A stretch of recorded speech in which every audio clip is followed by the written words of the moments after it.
नीमच के शिक्षक सरकार भवन में मंगलवार को आशा प्रशिक्षण के दौरान बसंत उत्सव मनाया गया।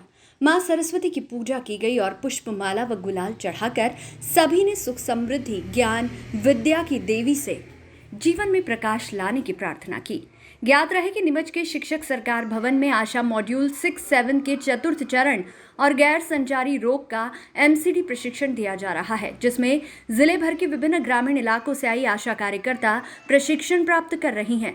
इस दौरान आज बसंत पंचमी के अवसर पर मां सरस्वती के चित्र पर माल्यार्पण कर पुष्पहार चढ़ाकर प्रशिक्षण पूर्व प्रातः काल प्रार्थना की गई और पूजा कर वसंत उत्सव मनाया गया और इसके बाद शैक्षणिक कार्य आरंभ किया।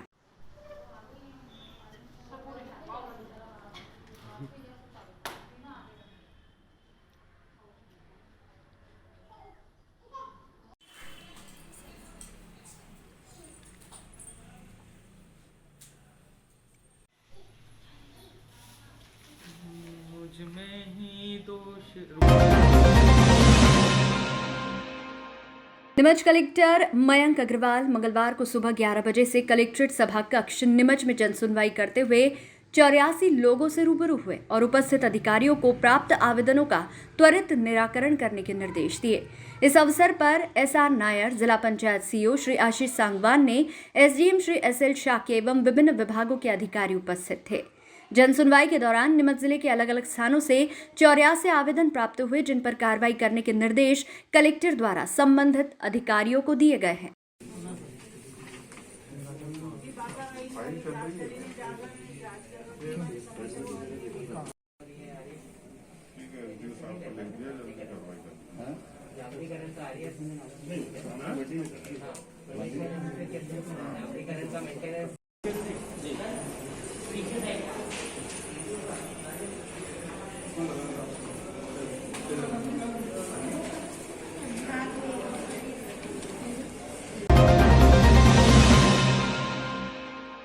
मंगलवार दोपहर नीमच जिला कलेक्ट्रेट कार्यालय में बड़ी संख्या में नीमच तहसील के गांव पीपलिया हाड़ा के ग्रामीण पहुंचे।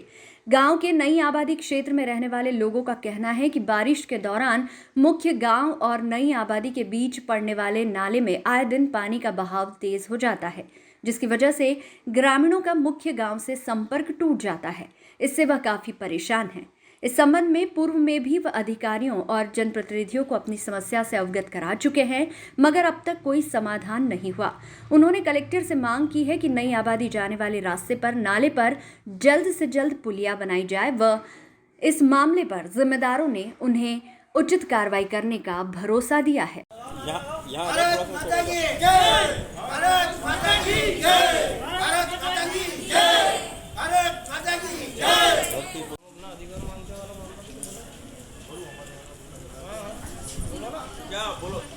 हम गांव पिपलियाहाड़ा की नई आबादी से आए और हमारे वहाँ पे पुलिया भी ज़रूरत हो रही और शमशान भी उधर गांव के पास पड़ता है और नाला जाता है और चौमासा को भी मतलब नालो उतरो आवे के गांव के अंदर पानी भर जाए, आने जाने की बहुत परेशानी रहती है।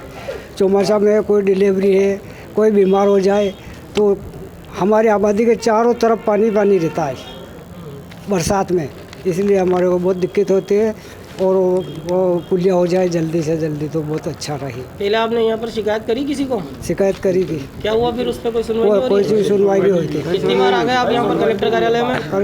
कलेक्टर कार्यालय में साहब हम 2-3 बार आ गए। 2-3 बार आ गए? हाँ, 2-3 बार आ गए। आज कितने लोग आए हैं? आज कम से कम 20-25-30 जना है। नीमच जिला चिकित्सालय में आज दोपहर में नीमच जिले के तत्कालीन कलेक्टर जितेंद्र सिंह राजे को स्थानांतरण उपरांत विदाई दी गई। इस अवसर पर आयोजित कार्यक्रम में नीमच जिले के मुख्य चिकित्सा एवं स्वास्थ्य अधिकारी महेश मालवीय और सिविल सर्जन बीएल रावत विशेष रूप से मौजूद रहे। कार्यक्रम के दौरान नीमच जिला कलेक्टर जितेंद्र सिंह राजे की कार्यप्रणाली और उनके द्वारा जिला चिकित्सालय में किए गए कार्यों को याद किया गया। कोरोना काल के दौरान उनके द्वारा स्वास्थ्य सेवाओं को इस तरह से बेहतर बनाया जा सकता है, किस तरह जिले की हालत को काबू में रखा गया, इन तमाम बातों को याद किया गया। इस अवसर पर नीमच पूर्व कलेक्टर जितेंद्र सिंह राजे ने जिला चिकित्सालय के स्टाफ द्वारा कोरोना काल में की गई सेवा को भी याद किया। कार्यक्रम में नीमच जिले के चिकित्सा विभाग से जुड़े अधिकारी, कर्मचारी व रेड क्रॉस व अन्य सामाजिक संस्थाओं और नीमच मानव सेवा समिति के पदाधिकारी मौजूद रहे। की हड्डी है साहब, बिल्कुल एक और हृदय है। सत्यनारायण जी, राजेंद्र जी बिंदल साहब, गोपाल जी अग्रवाल साहब और साथ ही पारस जी भंसाली साहब, कृष्ण गोपाल जी आइए और हमारे आपकी जोरदार तालियों से भी इस अभियान को कायम करें।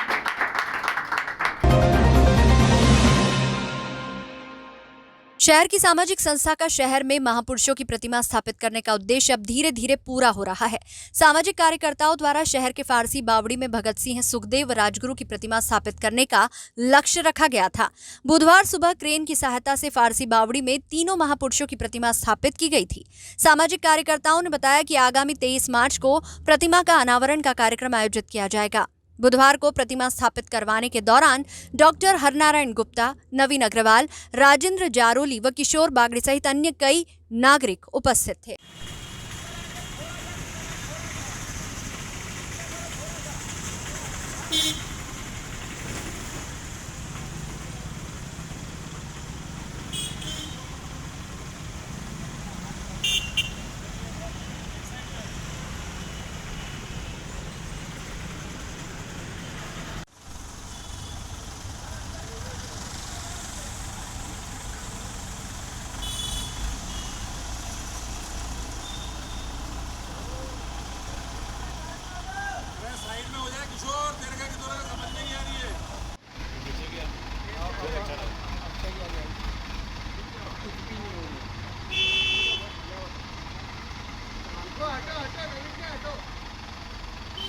मेरे ऊपर जान दो, उसको ऊपर जान दो। ऊपर तार आ रहा है, तार।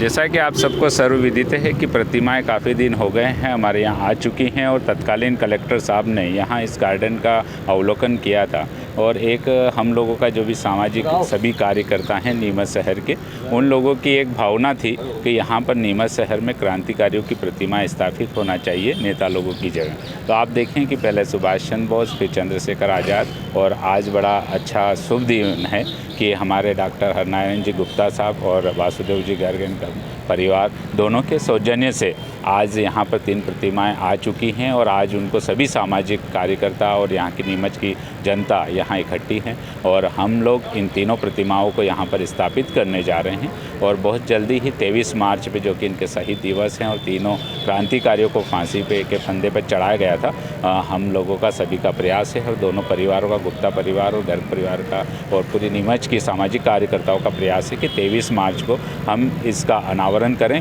और एक नीमच की जनता को शानदार सौगात दें। इस अवसर पर मैं नीमच की सभी जनता को जो क्रांतिकारी हैं और देश में अच्छा चाहते हैं उन लोगों को बधाई देना चाहता हूँ। युवा पीढ़ी को क्या संस्था क्या संदेश देना चाहती है? काय के लिए प्रतिमा बिठाई जा रही है, इससे युवा पीढ़ी को क्या संदेश? आज बहुत अच्छा प्रश्न किया विकास जी आपने। जैसा कि आप सभी जानते हैं कि इस देश में नेता लोगों की बहुत सारी प्रतिमाएं लगी हैं, लेकिन वो उन नेताओं से जितना नहीं सीख सकते हैं। आज जिसने 1857 की क्रांति के बाद देश के आज़ाद होने के 1947 की क्रांति तक जिन लोगों ने योगदान दिया और जो देश के लिए जिए, अपने लिए नहीं जिए, तो आज उन्हीं के हम लोगों का प्रतिमाएं लगाने का प्रमुख लक्ष्य यही है और उद्देश्य भी यही है कि जब इस रोड से कोई युवा साथी गुजरें या बच्चे गुजरें तो उनको मालूम पड़ना चाहिए कि हमारे क्रांतिकारी हैं। वो अपने माता पिता से पूछिए किसकी प्रतिमा है, तो उनको मालूम होना चाहिए भगत सिंह जी के, सुखदेव है, राजगुरु है, चंद्रशेखर आज़ाद हैं और सुभाष चंद्र बोस हैं। तब उनकी प्रेरणा वो पढ़ेंगे, घर जाके उनके बारे में पूछेंगे, पूरी डिटेल्स पूछेंगे। आने वाले समय में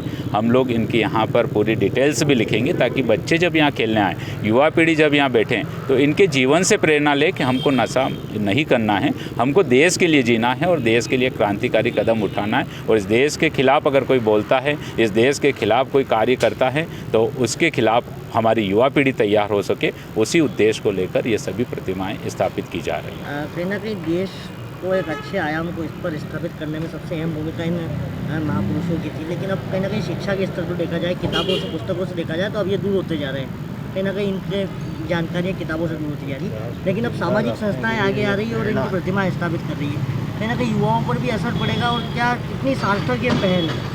बिल्कुल आपका कहना बहुत उचित है और हम तो चाहते यही हैं कि जो देश का स्वतंत्रता आंदोलन लोग भूलते जा रहे हैं, हम लोगों तक ध्यान है, लेकिन आने वाली पीढ़ी उस आंदोलन को नहीं भूल जाए, उनसे प्रेरणा ले। इसी कारण से सभी प्रतिमाएं स्थापित की जा रही हैं कि इनके जीवन के बारे में पढ़े। और स्वाभाविक है कि कोई भी प्रतिमा अगर लगी हुई है तो उनको देख के अपने मन में, युवा पीढ़ी में हो या बच्चे हों, उनके मन में एक उत्कंठा जागृत होती है कि ये किसकी प्रतिमाएँ हैं। तो आज हम लोग वही एक लक्ष्य को लेकर चल रहे हैं कि क्रांतिकारियों की जब प्रतिमाएं लगाएंगे और उनके बारे में लोग पूछेंगे, बच्चे पूछेंगे, युवा पीढ़ी पूछेगी, तब स्वतः 1857 से लेकर 1947 तक की आज़ादी का उनको स्मरण होगा। और इस देश में जिन इन क्रांतिकारियों ने जो योगदान दिया है, वास्तव में उनसे प्रेरणा लेके एक सदमार्ग पर चलेंगे, देशभक्ति के मार्ग पर चलेंगे। यही हमारा उद्देश्य है। आज ये जो इस्तेमाल लगाई जा रही है वो सरदार भगत सिंह, शहीद भगत सिंह, सरदार भगत सिंह, राजगुरु और सुखदेव की हैं।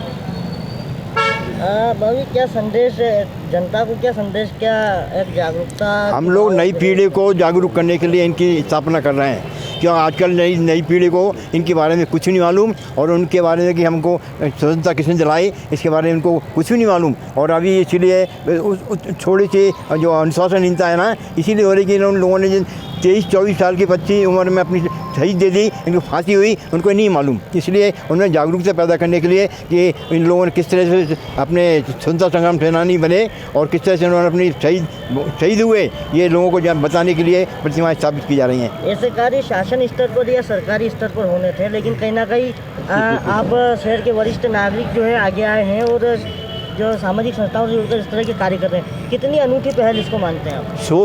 सामाजिक राजनीतिकों में किसी तरह की विजन नहीं है, दूरदृष्टि नहीं है कि अपना आगे 100 साल के लिए काम करना है। हम लोग 100 साल के लिए काम कर रहे हैं, आने वाली पीढ़ी 100 साल की होगी ना, उनको मालूम पड़ेगा इन लोगों ने हमारे देश को स्वतंत्र बनाने में कितना योगदान दिया है। इसलिए इनकी स्थापना कर अपने जीवन कर जा रहे हैं। मैं तो इसलिए था कि मेरे चलते चलते कुछ काम कर जाऊँ नीमच के लिए।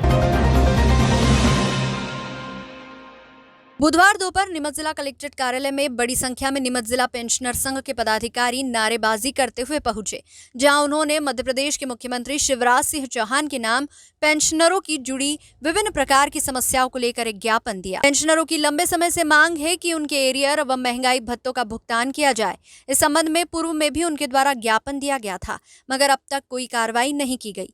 उनका कहना है कि सरकार इस और जल्द से जल्द ध्यान दे और उनकी समस्या का समाधान करे। ज्ञापन तहसीलदार अजय हिंगे ने लिया।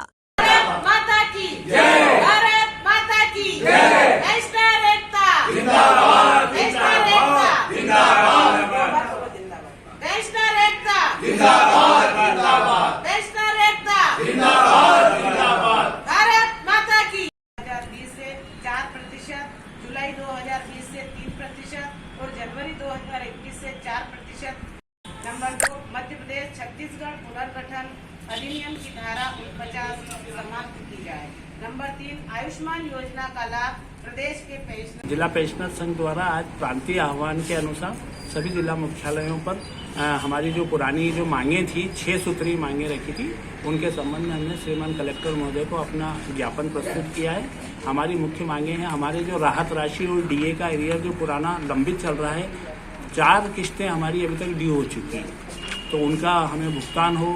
कोर्ट के निर्णय अनुसार हमें उनके एरियर्स के जो हमारे निर्णय पारित हुए हैं हमारे समर्थन में, कोर्ट द्वारा उन आदेशों के परिपालन हेतु आदेश जारी करे मध्य प्रदेश शासन, ताकि पुराने पेंशनर्स को 32 माह के और 27 माह के एरियरों का भुगतान हो सके। इन मांगों के लिए हमने आज ज्ञापन प्रस्तुत किया। और पेंशनर्स का अभी जो प्रधानमंत्री की आयुष्मान कार्ड योजना जो लागू की गई है स्वास्थ्य बीमे के लिए, वो हमें पेंशनर्स को लाभ नहीं मिल रहा है। हमारा इसीलिए निवेदन है कि कम से कम इस कोरोना के इस काल में हमें कम से कम पेंशनर्स का आयुष्मान कार्ड बन जाए तो इलाज कराने में बड़ी सुविधा रहेगी, इससे हमें वंचित न रखा जाए। पेंशनर संघ पिछले 2 साल से जो लंबित चल रहा है और 2019 से 5% राहत राशि का भुगतान शीघ्र किया जाए, जिस हेतु हमने पिछले 2 माह पहले भी ज्ञापन दिया था, लेकिन अभी तक जो है इसके ऊपर विचार नहीं हो पाया। हम सब तो पुनः एरियर राशि और ये महंगाई भत्ता, इसकी मांग के लिए आज हमने ज्ञापन श्रीमान SDM साहब को दिया मुख्यमंत्री महोदय के नाम। सभी पेंशनर साथियों की ये मांग है कि अगर महंगाई भत्ता हमें समय पे नहीं मिलता है, जबकि महंगाई इस कदर बढ़ रही है कि जीवन यापन के जो साधन है उनको भी जुटाने में पेंशनर को समस्या आ रही है, अतः एक ही निवेदन हमने किया है कि इस प्रकार से शीघ्र हमें पेंशनर्स राशि और जो पिछले 27 माह का एरियर बाकी है उसमें कई पेंशनर तो दिवंगत हो गए, तो इस प्रकार से इस पे सहानुभूतिपूर्वक सरकार विचार करे और ये शीघ्र भुगतान करे, इसे तो आज ज्ञापन दिया। बुधवार दोपहर नीमच विधायक दिलीप सिंह परिहार ने अपने कार्यालय से वीडियो कॉलिंग के माध्यम से नीमच की गरीब बस्ती के रहने वाले युवा डांसर उदयराज से बात की। उदयराज डांस दीवाने के लिए चयनित हुए हैं। स्वयं डांस दीवाने की टीम उन्हें ढूंढते हुए नीमच पहुंची और उनकी मां व उन्हें लेकर मुंबई गई। नीमच विधायक ने इस युवा डांसर को प्रतियोगिता में नीमच का नाम रोशन करने और उज्जवल भविष्य की शुभकामनाएं देते हुए पूरे नीमच शहर और विधानसभा वासियों की ओर से हार्दिक अभिनंदन वीडियो कॉलिंग के माध्यम से किया और उनके सफल होने की कामना की। ज्ञात रहे कि उदयराज नीमच के एकता कॉलोनी स्थित जुग्गी बस्ती का गरीब युवा है। उसके डांस वीडियो काफी सोशल मीडिया में वायरल हुए थे। उसके बाद बड़े बड़े सेलिब्रिटी ने उन्हें अपने फेसबुक इंस्टाग्राम अकाउंट से भी शेयर किया था। इसके बाद डांस दीवाने की टीम उन्हें ढूंढते हुए नीमच पहुंची और ऑडिशन के लिए अपने साथ मुंबई लेकर गई।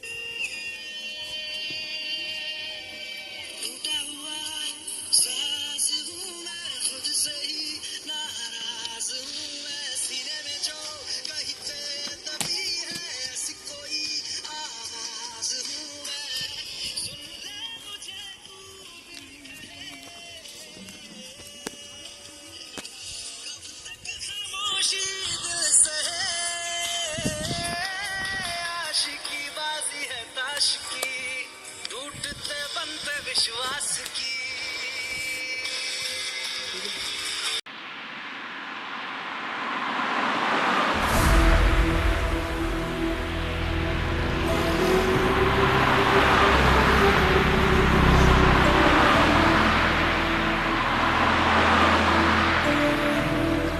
अगर किसी चीज को दिल से चाहो तो पूरी कायनात उसे तुमसे मिलाने की कोशिश में लग जाती है। उदय का घर पता है भाई? यहाँ से इधर टर्न ले लेना, वहाँ पूछ लेना। ठीक है, ठीक है।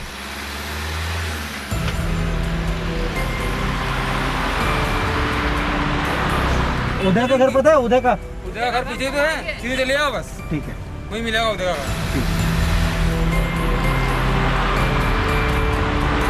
ऐसे ही एक डांस के दीवाने की किस्मत उसे ढूंढते हुए उसके दरवाजे तक आ पहुंची।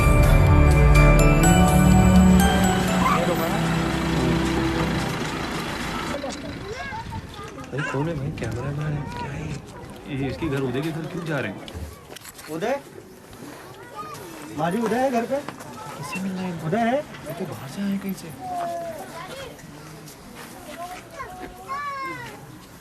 आपका डांस का वीडियो ऑनलाइन देखा हमारी टीम ने, डांस दीवाने की टीम ने, उनको बहुत पसंद आया है, तो आपको मुंबई बुलाया है। हाँ, तो आपके पास 5 लोग हैं, बैग पैक कीजिए। चलिए चलो, बैग पैक करो, चलो। 2 घंटे में ट्रेन है अपनी। हाँ, चलो चलो चलो।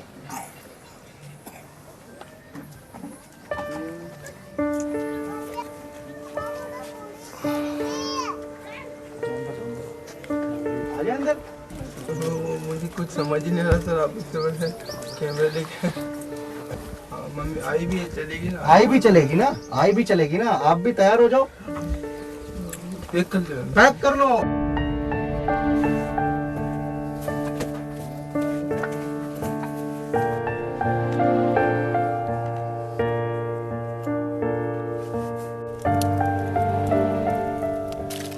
क्या कर रहे हो आई? बस बस। किसके लिए बना रहे हो? 2 माँ बेटा के लिए, बेटा के लिए, मेरे लिए। खुशी हुई हम सब आए, आपके बेटे को, इतना अच्छा डांस करता है आपका बेटा। हाँ बेटा, हाँ? खुशी हुई। मेरे को ये क्या करता है इसमें, ये रोड ये है नहीं गिट्टी का, इसमें बहुत बार इसको लग जाती है, तो फिर खड़ा होके थोड़ी देर यूं करता है, बैठा रहता है, फिर डांस यूं करने लगता है। अरे मम्मी मैं डांस कर रहा हूँ यूं बोलता। परेशानी में बेटा ने बहुत मुसीबत में करा ऐसा। पहले कभी गए हो मुंबई आप? बम्बई के कहीं नहीं गए, देखा भी नहीं बम्बई कैसी है। चलो चलो फिर जल्दी रोटी बनाओ, पैक कर लो, सामान रखो और चलो, है ना? चलो सामान रख लो। रखो। सुनो मैं सेलेक्ट हो गया हूँ, मुंबई बुला रहे हैं मुझे।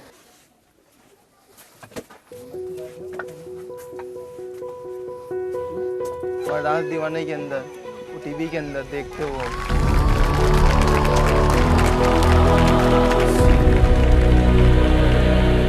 बहुत मेहनत करता है, रात दिन इंसान मजाक उड़ाता है, ये क्या करता है ऐसे वैसे, किसी की परवाह नहीं करते हैं, रात दिन करते हैं यहाँ।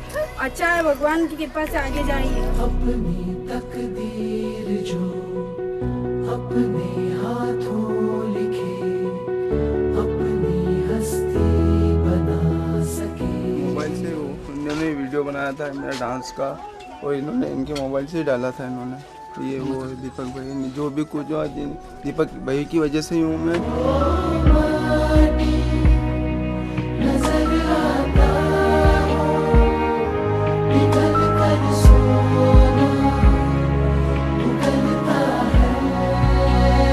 ये दिन के यहाँ टीवी देखता था मैं, इनके यहाँ पर।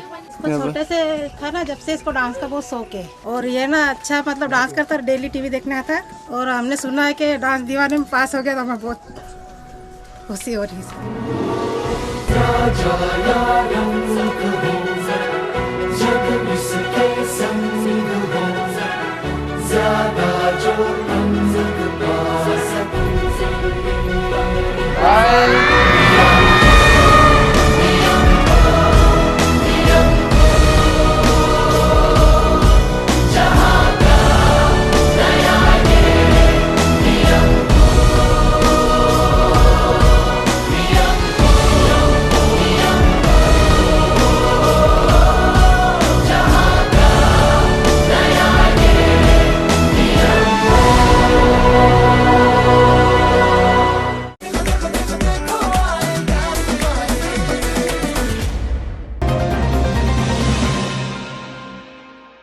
मल्हारगढ़ के गांव बूढ़ा में देवनारायण जन्मोत्सव पर नगरवासियों द्वारा भव्य चल समारोह निकाला गया।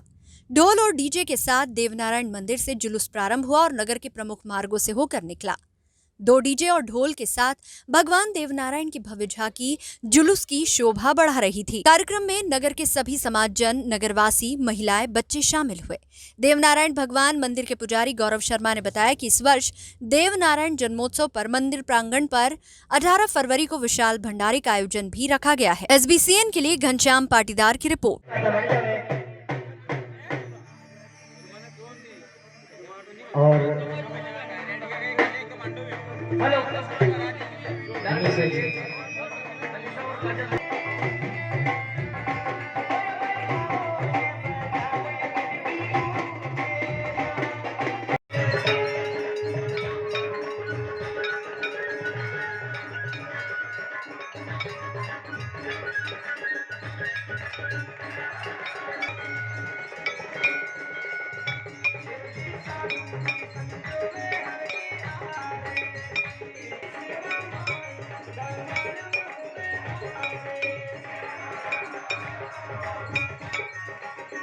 शाम की दीवानी राधा रानी नाचे, होकर शाम की दीवानी राधा रानी नाचे।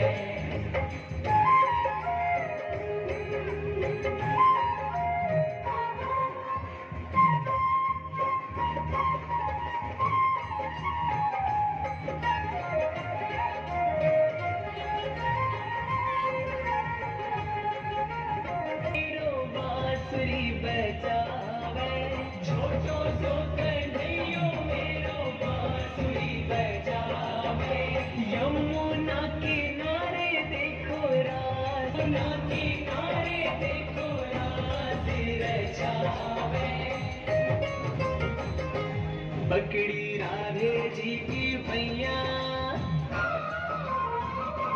पकड़ी राधे जी की भैया, देखो घूमर खाले, देखो घूमर खाले, होकर शाम की दीवानी राधा रानी नाचे, होकर शाम की दीवानी राधा रानी नाचे। मीठी मीठी मेरे सांवरे की मुरली बाजे, प्यारी बंशी बाजे, होकर शाम की दीवानी राधा रानी।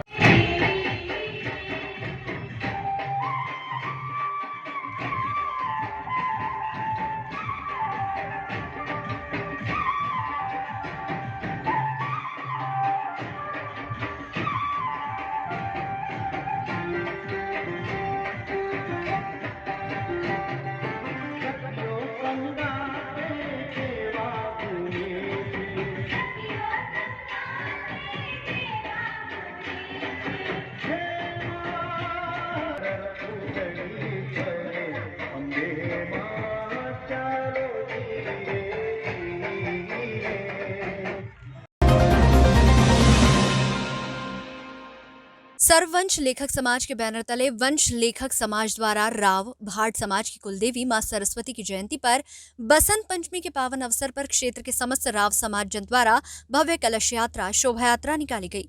यात्रा संजय गांधी उद्यान से प्रारंभ होकर ढोल ढमाके, बैंड बाजे, सुंदर झांकी एवं मां सरस्वती विराजमान रथ के साथ नगर के प्रमुख मार्गों से होते हुए पशुपतिनाथ मंदिर पहुंची, जिसमें सभी समाजजन झूमते नाचते हुए एवं महिलाएं मंगल कलश लेकर चल रही थी।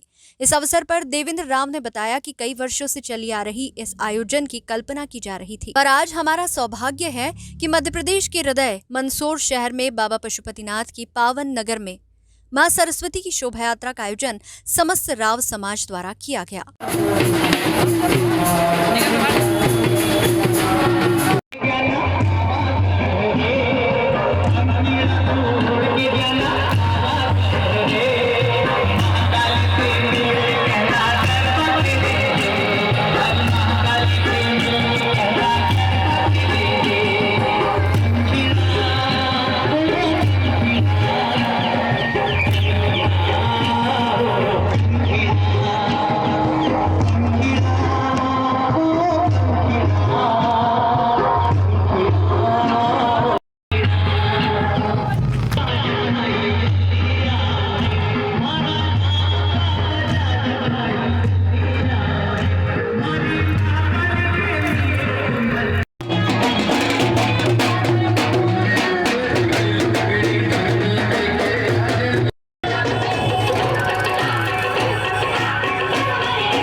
राव समाज में आज प्रथम बार सर्ववंश लेखक राव समाज एकत्रित होकर हमने माँ सरस्वती की जो विद्या की देवी है हमारी, उनको रथ में विराजमान करके भव्य शोभा यात्रा का आयोजन रखा। और इस आयोजन में मेन हमारे युवाओं ने बहुत अच्छा साथ दिया और माताएं बहनों ने भी शोभा यात्रा का पूरा आनंद उठाया। और हम यही चाहेंगे कि हर बार शोभा यात्रा माँ बसंत पंचमी के पावन अवसर पर हम मंदसौर शहर में शोभा यात्रा का आयोजन करें और हमारी समाज जो राव भाट समाज जो है उसका नाम करें। यात्रा ये शोभा यात्रा राव समाज की शोभा यात्रा उसमें उनकी कुलदेवी माँ सरस्वती की शोभा यात्रा पूरे भारत में निकली और नगर के लोगों ने अच्छा स्वागत करा। सभी युवाओं को और हमारे साथ जो वृद्ध लोग थे उन्होंने अच्छा सहयोग करा। पहली बार ये शोभा यात्रा निकाली गई है समाज में, तो इसके लिए क्या कहेंगे? हमारा इस शोभा यात्रा क्या प्रेरणा देना चाहेंगे? जो शोभा यात्रा पहली बार निकाली है, हर बार ऐसी यात्रा निकालनी चाहिए, क्या कुछ कहेंगे? हमारा उद्देश्य यही था कि माँ सरस्वती हमारी कुलदेवी है, तो हम उनका पूजन करें, अर्चन करें। इसी पूजन अर्चन को लेकर हमने शोभा यात्रा निकाली है और भविष्य में भी ऐसी शोभा यात्रा हम और अच्छे उत्साह और निकालने का प्रयास। सर्ववंश लेखक राव भाट समाज के बैनर तले चलाए जा रहे हैं संस्कार संस्कृति और पर्यावरण बचाओ अभियान के अंतर्गत एक धार्मिक आयोजन को जोड़ने का काम सर्ववंश लेखक राव समाज ने किया है। हमारा सौभाग्य है कि मध्य प्रदेश के हृदय मंदसौर नगर में बाबा पशुपतिनाथ की पावन नगरी में हमें माँ सरस्वती की राव भाट समाज की कुलदेवी माँ सरस्वती की जयंती के अवसर पर बसंत पंचमी के आयोजन के अवसर पर हमें सौभाग्य मिला है कि माँ सरस्वती का विराजमान होकर हमारे रथ के साथ इस कलश यात्रा में आयोजन में सहभागिता करी है। और अनेक सभी समाज के लोगों ने बढ़ चढ़ कर इसमें हिस्सा लिया है और राव समाज के कई समाजजनों ने इसमें हिस्सा लिया है। ये जो लिए कहाँ से प्रारंभ होकर कहाँ का समापन हुआ इसका? ये संजय गांधी उद्यान से होते हुए, गांधी चौराहे होते हुए, प्रमुख मार्गों से होते हुए बाबा पशुपतिनाथ की पावन नगरी में इस समापन किया है इस कलश यात्रा का। ये सर्ववंश लेखक राव भाट समाज की तरफ से ये शोभा यात्रा माँ सरस्वती के प्राकट्य दिवस के ऊपर ये शोभा यात्रा और कलश यात्रा निकाली गई। ये हम सब समाज के लोग और महिलाएं, बच्चे वगैरह सभी ने भाग लिया और इसका हमने बहुत ही धूमधाम से इस उत्सव को मनाया है। माँ सरस्वती हमारे कुल की, हमारे जाति समाज की कुल की देवी है और उसको हम अपनी माँ मानते हैं। इस कारण से उसका प्राकट्य महोत्सव हमने बड़ी धूमधाम से मनाया। सोमवार मंगलवार की रात्रि में पीपलिया मंडी के टीलाखेड़ा मुक्तिधाम के समीप एक अफीम के खेत से अज्ञात बदमाश अफीम के डोडे तोड़ गए। सुबह किसान खेत पर पहुंचा तो खेत की हालत देख सन्न रह गया। बाद में अन्य किसानों के साथ पीड़ित किसान पुलिस चौकी पहुंचा, आवेदन देकर कार्रवाई करने की मांग की। घटना की जानकारी के बाद पुलिस खेत पर पहुंची और मौका मुआयना किया। स्थानीय पुलिस चौकी पहुंचे किसानों में शामिल टीलाखेड़ा निवासी प्रेम शंकर पुत्र रामलाल माली ने पुलिस को दिए आवेदन में बताया कि मुक्तिधाम महिला स्नान घर के समीप मेरा खेत है। खेत में 6 आरी अफीम की फसल खड़ी थी। अफीम के डोडे भी काफी मात्रा में लगे थे। रात्रि में मेरा भाई अशोक माली खेत पर था। देर रात 10 बजे अशोक किसी कार्यक्रम में शामिल होने के लिए घर आ गया था। प्रातः 6 बजे में खेत पर पहुंचा तो अफीम के खेत में भारी मात्रा में अफीम के डोडे गायब थे। अज्ञात बदमाश करीब 4 आरी के डोडे चुरा ले गए। अन्य परिचितों को घटना की जानकारी दी और चौकी पर शिकायत करने पहुंचे। बाद में चौकी प्रभारी मोहन मालवीय पुलिस टीम सहित पीड़ित के खेत पहुंचे। आसपास के खेतों में सर्चिंग की। इस दौरान पटवारी दीपक व्यास ने पंचनामा बनाया। अफीम फसल के चारों ओर लोहे की जाली लगी थी। एक जगह जाली मुड़ी हुई भी थी। पुलिस ने उसी तरफ 2-3 खेत में सर्चिंग की। पुलिस को आरोपी की तलाश है। SBCN के लिए पीपलिया मंडी से शंभू मेघ की रिपोर्ट।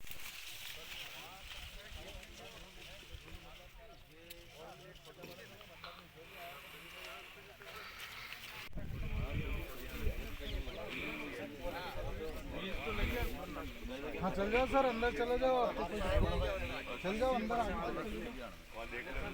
देख लो बाबू आगे। दिक्कत वाली बात नहीं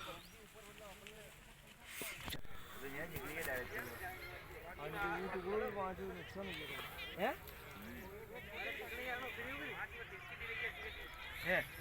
मेरा खेत है तिलाईकला शमशान के पीछे। तो यहाँ पर क्या है, मैं सुबह लिए आया तो देखा कि मेरे भाई वाले पट्टे में प्रेम शंकर रामलाल के नाम से जो है उसमें मतलब लगभग 4 आरी के डोडे, हरे डोडे बदमाश कोई चोर चुरा के ले गया। तो इसकी सूचना मैंने तुरंत अपने भाई को दी, जो फिर आए और फिर उसके बाद पुलिस विभाग को और अपना मुखिया साहब को और नारकोटिक्स विभाग को भी हम सूचना देने जा रहे हैं।